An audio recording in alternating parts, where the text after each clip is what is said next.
Hello, and thank you once again for all your feedback on the conversation so far. And thank you for sharing your memories of performances at the Town Hall, the Arts Centre, and the Parochial Hall. Keep those memories coming. My guest today has performed in musical theatre as Maria, Annie, Sarah Brown, Ada Annie, Eliza, Yum Yum. She's also performed with Northern Ireland Opera, Scottish Opera, and Welsh Opera, toured major European cities with Anuna, directed West Side Story for St Coleman's College, is the data wrangler for the virtual Newry Feis this year, and has managed to keep creativity going through the lockdowns with her performing arts school, Fiona Flynn.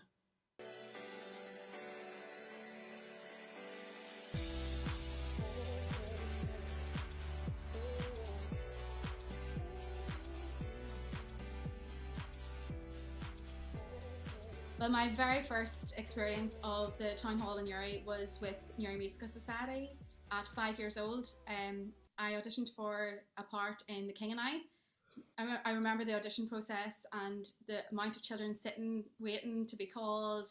And I was one of the fortunate ones who was selected to be in the cast. There was two casts, a Rogers and a Hammerstein cast. And I was cast as Princess King Yarlach at age 5 years old. So I had like two lines, but There I you go. thought I was a celebrity and I was so excited to be a part of something so fabulous.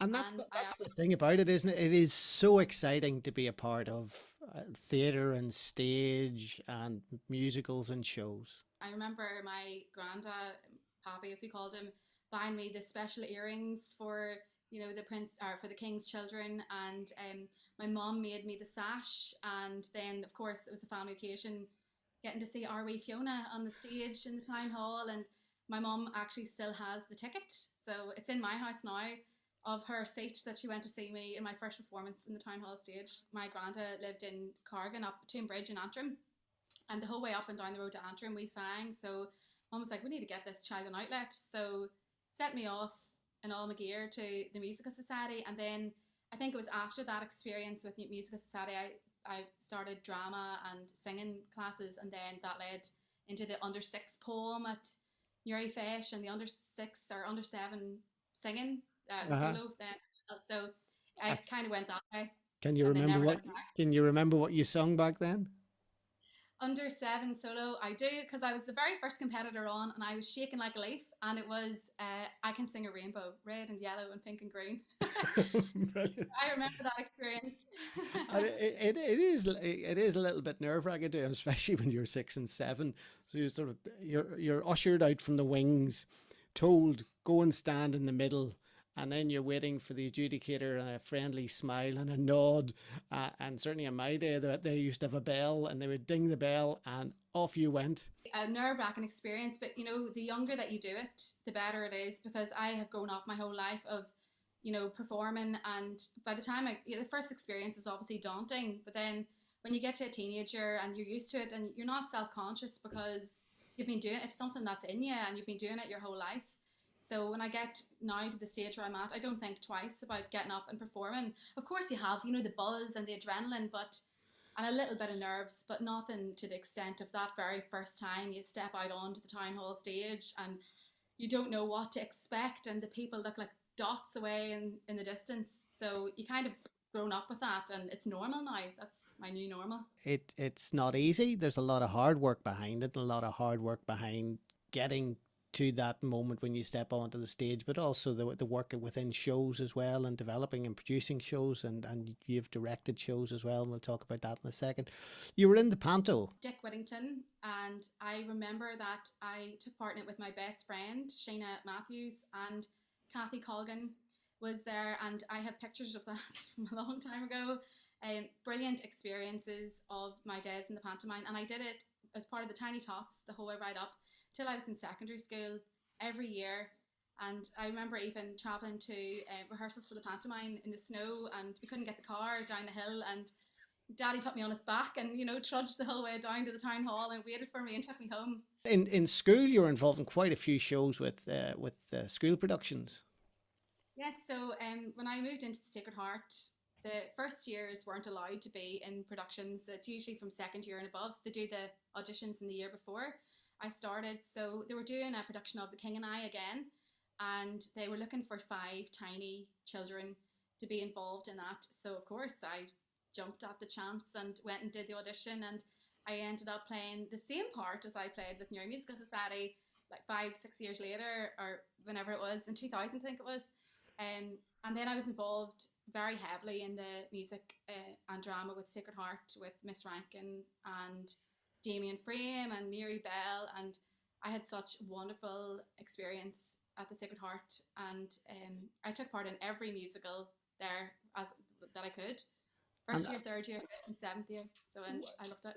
a school show is in a way different from a sort of Newry Musical Society shows or New Point shows because it's a school community coming together to put that production on. Oh yes, everyone in the school wanted to be involved, whether it was on stage or doing the makeup or selling ice cream at the interval.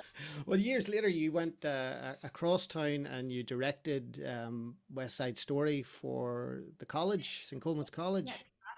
big challenge. So that was just before we this pandemic all kicked off, in November, and I was really shocked to be asked to do it, but I couldn't believe it. And the principal Cormac McKinney had seen bits of my work in the local or in Feis, in Newry Feis, and in Warrenpoint, and thought, oh, I should maybe give her a chance. I was thinking, are you crazy? Like, I've never in my life directed anything like that. I put on scenes or concerts together, but not a full blown production. And I was panicking. I really was. I took a while to think about it, and I thought, it's definitely a challenge, but I was teaching singing in the school, and I thought, right, I'm going to give this a go. And I was working with my mother-in-law, Leo Reynolds was the choreographer, and Sinead Frame, wonderful Sinead Frame, and I did it. Coming in as the director as well, you've got to pull together all those elements of the show and make them all work and make everything gel together. So that's a challenge in itself too. Never mind the performances.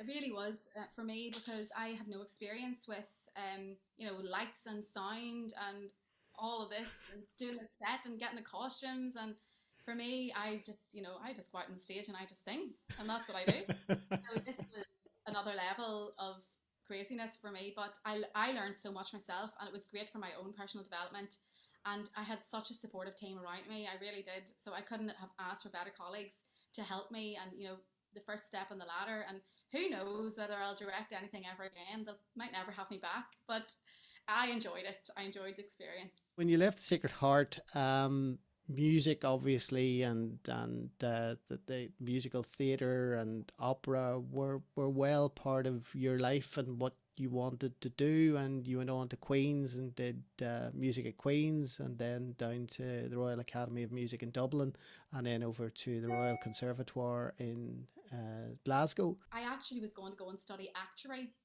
and at the 11th hour I decided, I'm not sure whether I do want to do that or not. I like the sound of it, but I wasn't sure, and I didn't want to go to university and drop out halfway through the course because it's not what I wanted. And I went up to the careers teacher and I said, look, I want to switch my options around. Can I do music as my first choice and actor as my second? And he looked at me and was like, are you crazy?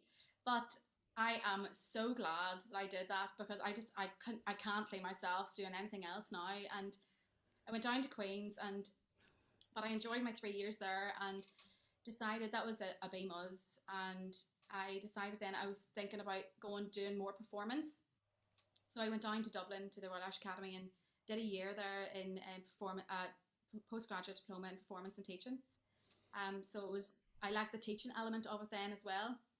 And I stayed on there part-time for 2 years and then took the plunge and went across the water finally to Glasgow.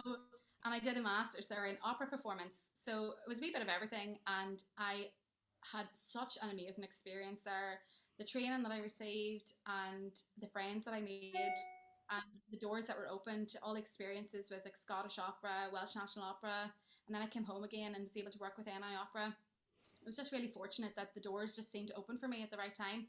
I suppose at home in those early days it was musical theatre, but for a performer to step between musical theatre and opera, and for an audience to step between music and theatre and opera, it can come naturally, or it can be almost the brakes go hard on and you become somebody different. How does that Yeah. work for you? How do you balance the two and bring yourself through those different worlds? Well, I suppose all the training that I had here in Newry was all musical theatre between, Newry Musical and Bosco and New Point Players and Pantomime. And it was all musical theatre because that's what is happening in our town and that's what I was exposed to. And I suppose it just kind of went with the teacher recommendations that my voice was more suited to, a certain style. And of course, when I do musical theatre now, it, it's weird about the roles that I would do. I'm doing more classical based roles like Maria in West Side Story, and those kind of roles that suit my voice. Yeah. But all that musical theatre training, obviously, it's the same for opera. It's just a different way of singing, and you're delivering the same. You still have to communicate with the audience, and it's about time and stage presence, and all that is the same. So a lot of those skills are the same. But for me, that's what my voice does best. But when I come home here to teach, the people here want to do musical theatre and the kids love musical theatre and it's everywhere. And now I'm kind of hooked on it again too. And although my voice sings opera best, musical theatre is what I do. I love it. You mentioned the Bosco there, and I suppose you've got the musical experience with the Bosco, but you also had a life experience with the Bosco in terms of Bosco for Africa. That was a huge challenge for me, and I am really glad that I took the opportunity when it was offered. So Bosco, I've been doing the Bosco for Africa thing for a number of years, and Martin Morgan had set it up. He's a good friend of mine, and then they were looking for people to go, and I think it was 2014 their trip, and I thought, gosh, I think I would like to do that. Me sticking my fingers in everything, get involved in anything I can. So I decided I was going. I think my Richie was my boyfriend at the time, and mum and dad were like, "Are you mad? Like that is not your scene at all." I'd be, into my hair straighteners and very like oh. So me heading off to Africa. Well, I really enjoyed that trip, and it was such an eye opener to me, and the experiences there were unbelievable, and that I actually went back again in 2016, and I feel like I'm a better person for going there and doing that and seeing the things that we have and seeing how we here in Newry can make a difference to the lives of people over there. It was, I'm really really thankful for that trip and for Bosco for allowing me that opportunity. This year has been a challenge for us all in terms of lockdown, but the work that you've been doing, you've kept that dynamism going. You've kept the school going as well, using technologies, Zoom, linking up little videos with the students. My main aim in doing all these little virtual projects was trying to keep the children together. They've made up this really good group of friends, and they all have a buzz. It's the buzz. It's not just coming for lessons or doing best performances. It's the social element, and they really miss that. So I thought in the first lockdown, I thought I was crazy, taking this on. I had just given birth like 2 weeks before the lockdown kicked in, nearly a full year ago today, and I just decided, right, I'm going to try and do this virtual project. Now, I think the kids were probably laughing at me because I am not amazing with technology, but I decided, right, I'm going to give this a whirl. And I kind of Googled, how do I do this? And then sent them out, and it actually turned out really well. So we've kind of bitten the technology bug. We've done a few small projects, and then we ended up putting on an entire virtual concert and for the Southern Area Hospice, and we raised a lot of money by doing that. And I thought, my goodness, this is fabulous that we've been able to keep together. And it's not the same. It isn't the same, but it's better than not doing anything. And you were, I suppose, were lucky to be one of few performers that actually got a chance to perform during lockdown in a couple of virtual concerts as well. It was through a group that I sing with called Sistina. So Joanne Quigley had approached us from Newry Chamber Music and through the council to be able to put something together, and we were fortunate that we were actually able to video some of it in person, so it was all socially distanced, but it was so good to have that opportunity to actually like make real music. I don't mind if my soprano friend over here is 2 meters away from me. It wasn't in a different house, and I could hear the other parts at the same time. And I've never been so thankful that, and I'll never take it for granted again. Stand up and being able to sing with other people. So I was very lucky that we were able to do that, and a few things around Christmas time. And I was also able to involve the children from Flint Performing Arts in some of the projects as well. One of the groups you were with was Anuna. So when I was studying in Dublin, that was way back in 2010, a friend of mine who I'd worked with National Youth Choir of Northern Ireland said, Anuna are holding auditions, this would be totally up your street, why don't you go for it? I thought, there's no way I'm going to get into Anuna. They're the Riverdance singers, and I remember growing up and listening to them and thinking, oh my God, the sound they make is so ethereal and so different to any of the other groups. And I went along to the audition and I was thinking, there's no way I'm getting in here. And Michael McGlynn gave me a spot, and I was thinking, oh my God, are you for real? So I went along, and that first year that I joined Anuna, I joined them in September. And at Christmas time, I was away at Turn with them in Holland. And I remember thinking, oh my God, I am living the dream. If you were looking for one show when we come out of lockdown, that would be the first show that you think we should be putting on when the curtains can actually finally open again and the audience is there filling the auditorium. What show would that be? I do not know. Honestly, I do not know. I've been thinking about this because this is going to be hopefully very soon. You've had a whole year to think about it now. Oh, we'll hopefully be thinking of, what we can put on next. I'm involved now this year with Newry Musical Society. I've become their musical director this year.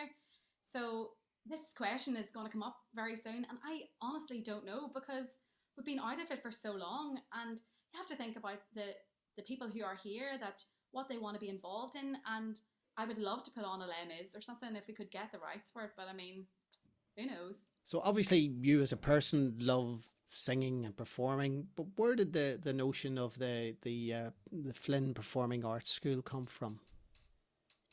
Well, I have been teaching a long time, probably longer than I should have been when I was in school. And Flynn Performing Arts started off with one pupil. It wasn't even Flynn Performing Arts. So my singing teacher, when I was younger, Kathy O'Connor, she's now married, Kathy Lockery, her little niece, she said, Fiona, would you be able to take on my little niece? And I thought, well, I'll give it a go. Yeah. So Mary Claire O'Connor.